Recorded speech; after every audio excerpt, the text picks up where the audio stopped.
कर्म में आपके दया नहीं है, ममता नहीं है, करुणा नहीं है, तो इन सब विषयों पर व्याख्यान देने का कोई महत्व नहीं होता है।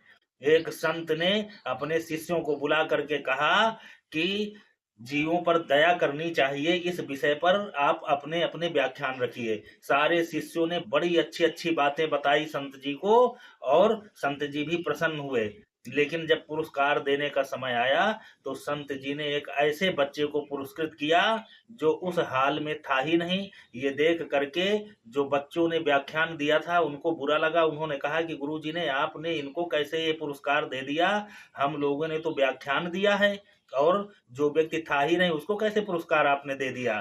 गुरुजी ने कहा कि जब हमने आप लोगों को यहाँ पर बुलाया था, तो रास्ते पे हमने एक घायल बिल्ली को रख दिया था। आप लोगों ने उस बिल्ली को देखा और देख करके यहाँ तक चले आए, लेकिन किसी ने उसके बारे में सोचा नहीं। लेकिन ये बच्चा भी आ रहा था यहीं, इसने उस घायल बिल्ली को देखा तो यहाँ नहीं आया। सबसे पहले वो उस बिल्ली को लेकर के उसका इलाज करने लगा, और उस बिल्ली पर इसकी करुणा, ममता, दया सब जागृत हो गई। यहाँ आने से अच्छा उसने उस बिल्ली का इलाज करना उचित समझा। इसलिए उसके व्यवहार में, उसके कर्म में, जो चीजें तुमने बातों में बताई है वो उसके कर्म में और व्यवहार में है।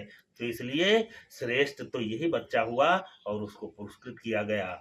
तो अच्छाई और बुराई आपके आचरण से और आपके कर्म से झलकती है। बातें तो बना करके कोई भी कुछ भी बोल सकता है, अच्छाई है तो वो कर्म में भी प्रदर्शित होनी चाहिए।